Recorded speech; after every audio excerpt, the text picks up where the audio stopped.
become more faithful? I mean, does faithfulness have to do with that? It does, but you have to be very careful. Again, there are no glasses that you can wear on and be able to determine that this decreases your faith or increases your faith. You have to be the judge of yourself, in the sense that you cannot exclude yourself or isolate yourself from the whole universe. You have to live, you have to work, you have to study, you have to mix with people in order to live. You're a social animal by nature. You know, you cannot just isolate yourself. But this form of intermingling and mixing with people, you have to be very careful to determine, does it increase your faith or decreases it? So if you find out that it is decreasing your faith, you have to prevent yourself from it. So even if it was your work, even if it was your school, even if anything, because at the end of the day, you have priorities.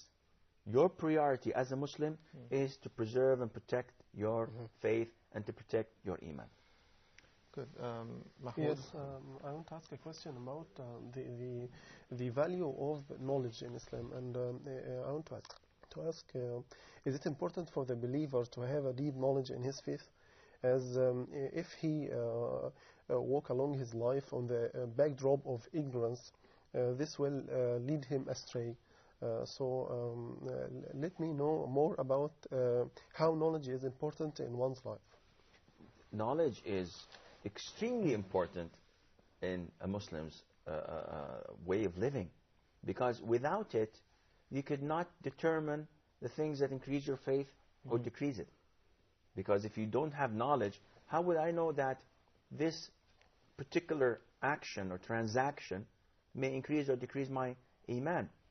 Allah Azza wa Jal in the Quran told His Prophet, know that there is only one God worthy of being worshipped, and then ask Allah for forgiveness.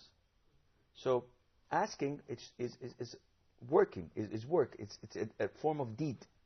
But before that, you have to have the knowledge. You have to know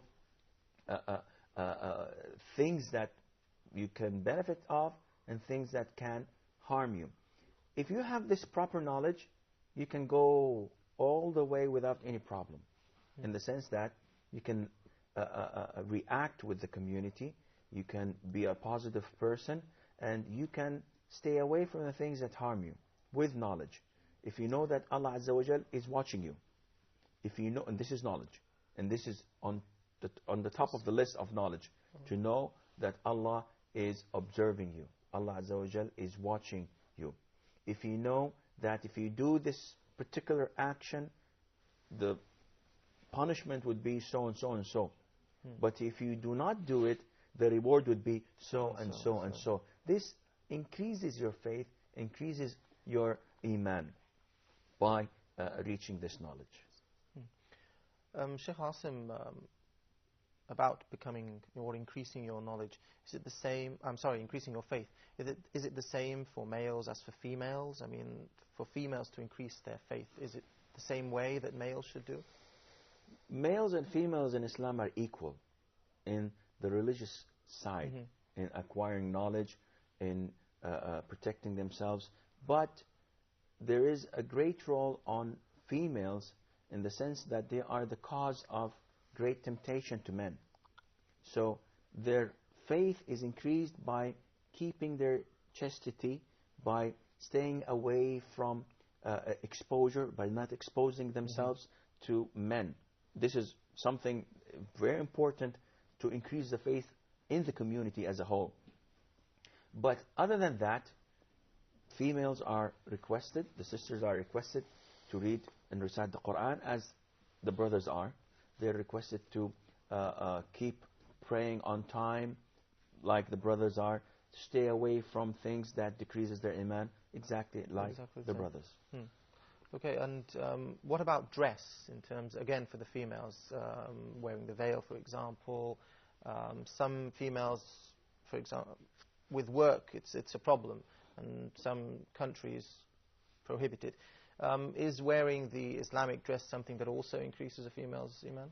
again, wearing the Islamic dress is part of the deeds that one does. So it's something that is positive. If you do it, it increases your iman. If you don't do it, and lots of the sisters don't do it in some countries, and still insist that they are still believers and mu'min, well, actually, their level of iman has been decreased dramatically because of this. They're not only wrong to themselves, they are causing wrong to the whole community. If you smoke on your own, it's your own mistake. It's your own fault.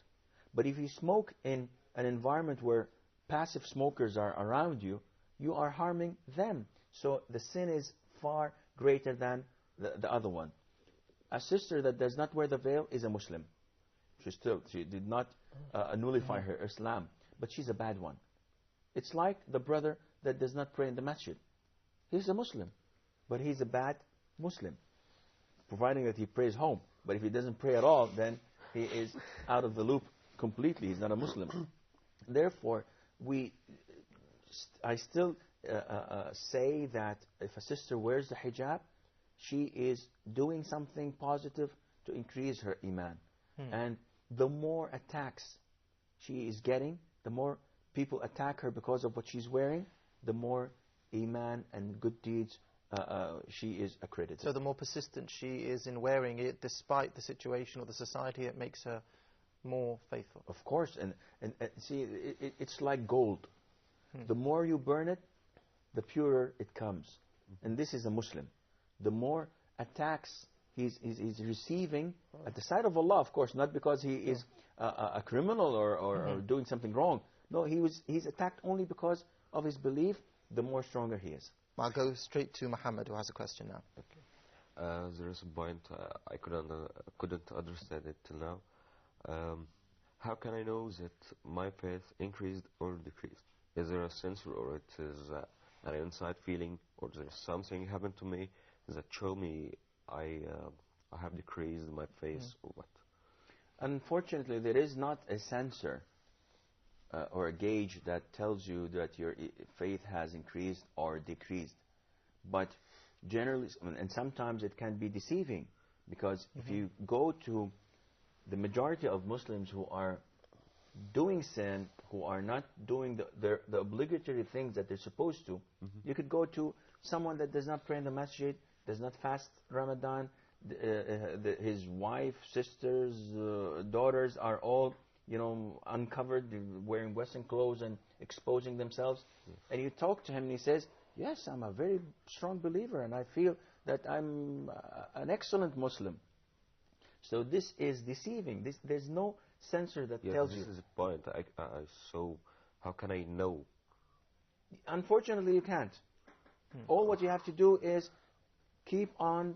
Try to do as good as possible, to do as many good deeds as possible, and hope for the best. And that is why Allah Azza wa Jal tells His messenger in the Holy Quran, فَعْبُدْ رَبَّكَ حَتَّى أَتِيَكَ الْيَقِينَ. Worship Allah Azza wa Jal until you die. And then you know.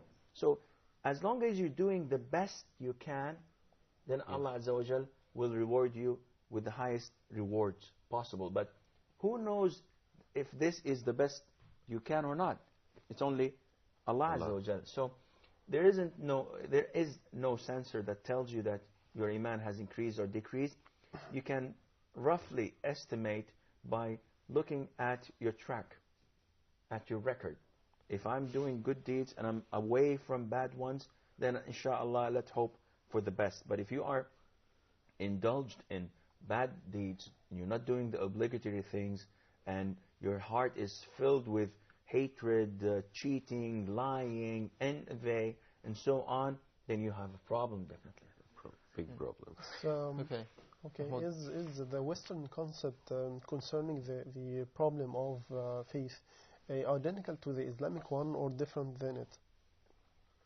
Muslims in the West, you mean? No, I mean the faith for non-Muslims and faith for Muslims, in for the example? Western perspective.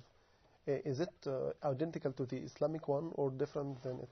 No, it's different, because they teach you, in accordance to every religion, that there are sets of beliefs that you have to believe in. Yes. and they definitely do not match the Islamic belief. Maybe they share some. For example, there are components that are shared by all religions, Like such what? as honesty, Yes. such as modesty, such as chastity, but then you have to define these things as an Islamic terminology, not as there, because, for example, if you go to the West, to any